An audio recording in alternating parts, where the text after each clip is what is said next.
बातें बड़ी ऊंची बोल रही है, राम से बहुत प्रेम करती हूँ, पर मैं जानती हूँ वास्तविकता क्या है। ये महाराज कैकेयी नरेश की बेटी है और महाराज कैकेयी नरेश के भी मनोविज्ञान से वो परिचित थी, क्योंकि घटना जो घटित हुई थी, विवाह का प्रस्ताव जब महाराज दशरथ ने महारानी कैकेयी के सौंदर्य की चर्चा सुन करके भेजा था। 2 विवाह हो चुके थे, तीसरे विवाह के लिए उत्सुक थे, संतान नहीं थी और परम सुंदरी थी। ये सुन करके जब उन्होंने प्रस्ताव भेजा तो उत्तर में महाराज कैकेयी नरेश ने ये कहा कि विवाह तो मैं कर दूंगा, पर शर्तिया विवाह होगा। और शर्त क्या होगी कि मेरी कन्या के गर्भ से जो पुत्र की उत्पत्ति होगी उसी को अयोध्या के राज सिंहासन आप प्रदान करेंगे, तो ही मैं अपनी कन्या का विवाह आपसे करूंगा। यद्यपि वे जानते थे सूर्य वंश की ये परंपरा है, जेठ स्वामी सेवक लघु भाई, जो सबसे बड़ा होता है वही राजपद का अधिकारी होता है। पर महाराज कैकेयी नरेश घोर आत्म केंद्रित स्वार्थी, अपने ही स्वार्थ, मुझे कोई मतलब नहीं आपकी परंपरा से, मेरी बेटी के बेटे को आप अगर राजा बनाएंगे तो ही मैं विवाह करूंगा, शर्त लगा। और महाराज दशरथ ने अपने आप को धोखा देते हुए वह स्वीकार कर लिया।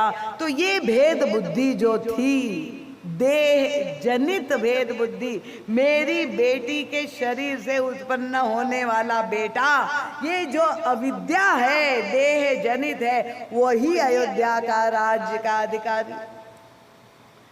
और उन्हीं के संस्कार महारानी कैकेयी में भेद बुद्धि के अवश्य है। ये मंथरा जानती है मनोविज्ञान, और फिर वो प्रसंग तो लंबा हो जाएगा, आप कथानक से अवगत है कि मंथरा ने असत्य कहा, झूठ कहा, बिल्कुल कपोल कल्पित, जहां नहीं था। महारानी संशय उत्पन्न करना, संत का और असंत का यही दोनों का भेद है।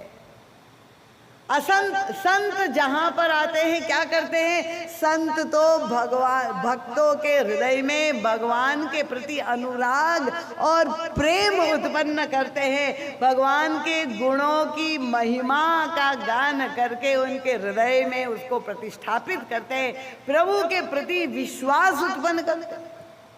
पर असंत जब आते हैं तो असंत चाहे वो असत्य का सहारा ले, झूठ का, वो संशय पैदा करते हैं, भेद पैदा करते हैं, दूरी उत्पन्न करना चाहते हैं। राम और भरत एक नहीं है, राम और भरत 2 है, ये भेद बुद्धि। और तब उन्होंने यही महारानी कैकेयी को जिस तरह से बरगलाया, 15 दिन से तैयारियां चल रही है, महारानी तुमसे क्यों छिपाया गया। डाल दिया ना बीज, दूध में खटाई, यही संशय। तुम कह रहे हो कि वो तुमसे प्रेम करते, राम, उनका महारानी करते हैं नहीं, करते थे, भूतकाल की घटना है। रहा प्रथम अब ते दिन बीते, समौ फिरे रिपु होई फिरी। धर्मसार भरत नाम का ग्रंथ है, आप अवश्य पढ़े। कैकेयी चरित्र नाम का ग्रंथ है, अवश्य पढ़े। संत और असंत का भेद देखना हो, हमें अपने भीतर देखना है। मैंने कहा ये हम आत्मनिरीक्षण कर रहे हैं। और किस तरह से कुसंग का प्रभाव संतों के नगर पर सफल हो गई। महाराज श्री कहते हैं, गीता में भगवान श्री कृष्ण ने जो उपदेश दिया है कि कुसंग कैसे हमारे जीवन में विनाश का कारण बनता है, तो शुरू वहां से होता है। उसका पूरा उपक्रम ये अयोध्या कांड की लीला है। ध्यायतो विषयान पुंसा संगस्तेषुपजायते, संगात् संजायते काम, कामात् क्रोधो विजायते, क्रोधात् भवति सम्मोहा, सम्मोहात् स्मृति विभ्रमा स्मृति विभ्रमात् बुद्धि नाशो। आप निर्णय ही नहीं कर पाएंगे सही क्या है गलत है, मुझे क्या करना चाहिए, किंग कर्तव्य विमूढ़ हो जाएंगे। और स्मृति विभ्रमात् बुद्धि नाशो बुद्धिनाशाद विनश्यति। यही कुसंग का दर्शन हुआ और परिणाम क्या हुआ, ये इतनी प्रसन्न होने वाली महारानी कैकेयी अब इतनी क्रोधायमान हो गई। महाराज जी कहते हैं ये मंथरा कोई साधारण संत नहीं थी। एक और सामीप्य जो है बराबरी मिली, समानता संत और असंत में। उनके संतों की क्या विशेषता है, उनको भगवान की कथा इनको बहुत प्रिय होती है। प्रथम भगति संतन कर संगा, दूसरा रति मम कथा प्रसंगा। भगवान की कथा श्रवण करके, चाहे वो सिद्ध महामुनि ज्ञानी क्यों ना हो, जीवन मुक्त महामुनि जेऊ हरि गुण सुमिर हरि कथा सुनाई निरंतर ते। भगवान की कथा संतों को अत्यंत प्रिय। श्री भरत जी महाराज यही हनुमान जी से बार बार कहते प्रभु की कथा सुनाएंगे। और असंत भी कथा में आते हैं कि नहीं आते हैं? आते हैं, मानते हैं आप? ये मंथरा भी कथा की बड़ी प्रेमी थी। ये संत और असंत का भेद करना बहुत कठिन है। संत भी कथा कहते हैं और असंत भी कथा कहते हैं। देखिए, क्योंकि ये आपके अंदर जिज्ञासा है कि संत और असंत का भेद हम कैसे करें। और असंत राम कथा भी कहते हैं। ये आप बिल्कुल स्पष्ट रूप से, मैं रामायण का निरूपण हम लोग कर रहे हैं। संत भी राम कथा करते हैं और असंत भी राम कथा करते हैं। संत भी राम कथा सुनते हैं और असंत भी राम कथा सुनते हैं। और मंथरा की तो कथा की प्रीति, गुरु वशिष्ठ का सत्संग नित्य राजमहल में होता था। एक दिन भी नागा नहीं, एब्सेंट रेड मार्क कभी नहीं लगा, 100% प्रेजेंट। नित्य प्रति जाती थी और स्मरण शक्ति इतनी तीव्र थी, सारी कथाएं याद भी थी। हम और आपको तो भूल भी सकता है, पर मंथरा को ऐसी एक कथा भूली नहीं, और कथा सुनी ही नहीं, भूली भी नहीं, कंठस्थ भी थी और उपयोग भी करती है। मैं आप लोगों से यही कहती हूँ, भाई कथा हमारी रक्त शक्ति बन जाए, जीवन में चरितार्थ होता है। तो ये मंथरा वो भी असंत भी करते हुए दिखाई दे। देखिए कितना कठिन है दोनों का पार्थक्य। और सारी कथा उन्होंने सुनी नहीं, उसने सुना भी दी, वाचन भी कर दिया। कहाँ सारी कथा महारानी कैकेयी को एक एक लेकर के पुराणों की कथाएं जितनी वशिष्ठ जी से सुनी थी सब सुना दी। कहा सी कथा, कौन सी कथा? उनका सतसवती के सौतों की जितनी कथा पुराणों में थी वो सब याद कर ली थी और सब रिप्रोड्यूस कर दिया, सब सुना दिया। सौत का सौत से लड़ाई। अब कथा का उद्देश्य क्या है? देखिए, कथा असंत भी कहता है और संत भी कहता है, पर असंत जब कथा कहता है तो उद्देश्य प्रकट होगा। कहसी कथा सत सवती के जेहि विधि बाढ़ विरोध। किस तरह से दूरी उत्पन्न हो, कैसे विरोध हो, कैसे झगड़ा हो, यही असंत का लक्षण है। कथा का भी प्रयोग करते हैं तो कैसे सौत ने जितनी कथा, कद्रु बिनतई दीन दुख तुम्हि कौशिला देव। कद्रु बिनता की कथा सुना दी, वो तुम्हारी सौत। कौशल्या तुम्हारे साथ वही करेगी। इतना भयानक दृश्य, कितना अधिक सावधान होने की आवश्यकता है।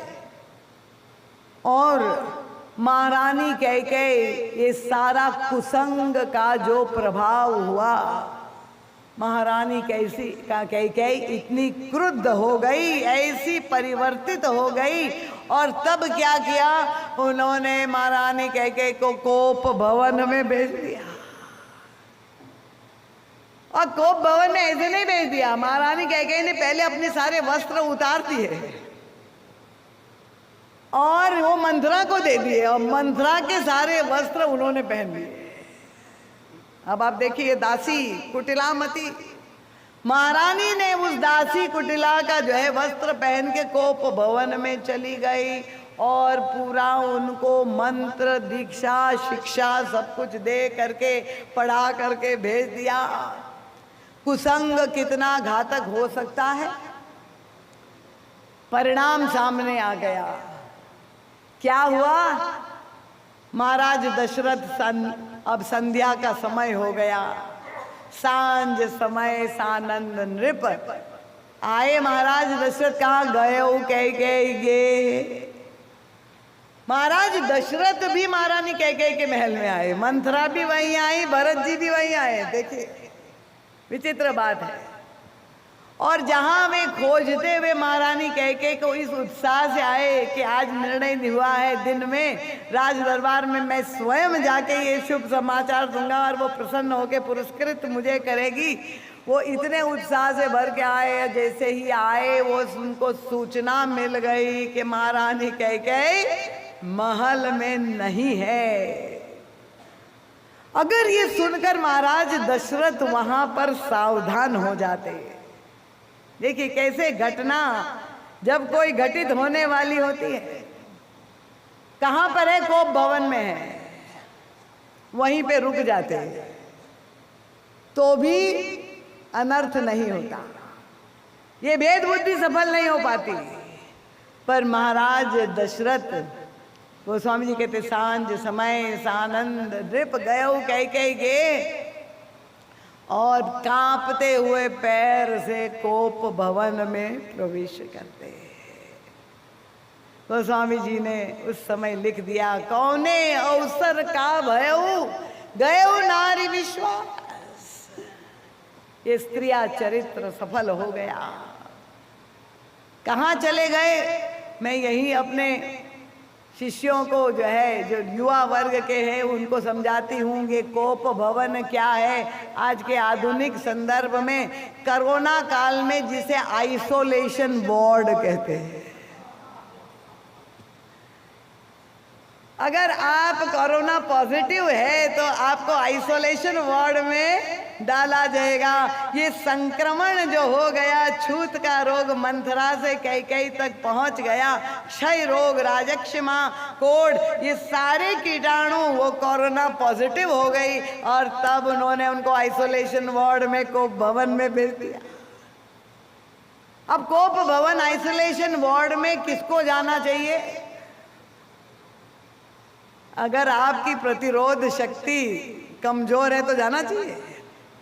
अगर आपका बूस्टर डोज लग गया हो, वैक्सीन लग गया हो, तब आप जा सकते। डॉक्टर जाए तो समझ में आ सकता है, भाई वो भी नहीं जाते थे कोरोना काल में, तो यही सब लोग भगवान भरोसे ही थे। हॉस्पिटल में एडमिट भले हो गए पर कोई डॉक्टर विजिट नहीं करते, कौन अपने प्राणों को संकट में डाले। पर महाराज दशरथ चले गए और देखा महारानी कैकेयी इतने मोटे वस्त्र में लेटी हुई है जमीन पे। महाराज दशरथ को कल्पना नहीं हो सकती थी क्या हो गया, इतने विचलित हो गए, लगे उसको मनाने और इतना लंबा क्रम। गोस्वामी जी कहते ऐसे स्तुति करने लगे, प्रशंसा करने लगे, श्रृंगारिक भाषा बोल रहे, अरे महारानी तुम्हारा मुख चंद्र का मैं चकोर हूं, ये बताओ तुम किस बात से इतनी रुष्ट हो। पर ये विचित्र, महारानी कैकेयी के मुख से एक भी शब्द नहीं निकल रहा है।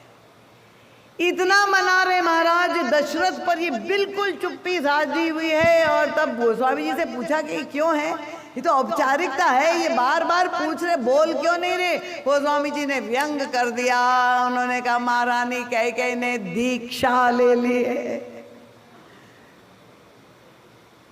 किससे दीक्षा? लेटेस्ट गुरु, मोटिवेशनल गुरु, आजकल जो गुरु है, क्या गूगल गुरु सबसे बड़ा, किससे दीक्षा ले ली है?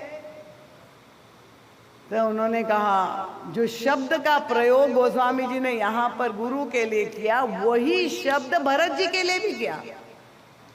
देखिए, संत और असंत दोनों में बराबरी। भरत जी महाराज के लिए जब पूछा गया तो कि ये कौन है, उनका भगत शिरोमणि भरत ते जनी डर पहु सुरसाल। भरत जी कौन है? उनका भगत शिरोमणि है। और मंथरा की जब उनको उपमा देनी थी, उनका दीक्षा ले लिए किससे? उनका कोई साधारण गुरु से नहीं ली है। कौन, कैसी गुरु, इसकी क्या विशेषता है? उनका कोटि कुटिल मणि गुरु पढ़ाई। वो भगत शिरोमणि है, तो ये कुटिल शिरोमणि ये मंथरा से दीक्षा ले ली है। शब्द भी वही प्रयोग कर रहे, संत के लिए भी असंत के लिए भी। कैकेयी की चुप्पी क्या है? उनको ये मंत्र साधना कर रही है, जप कर रही है।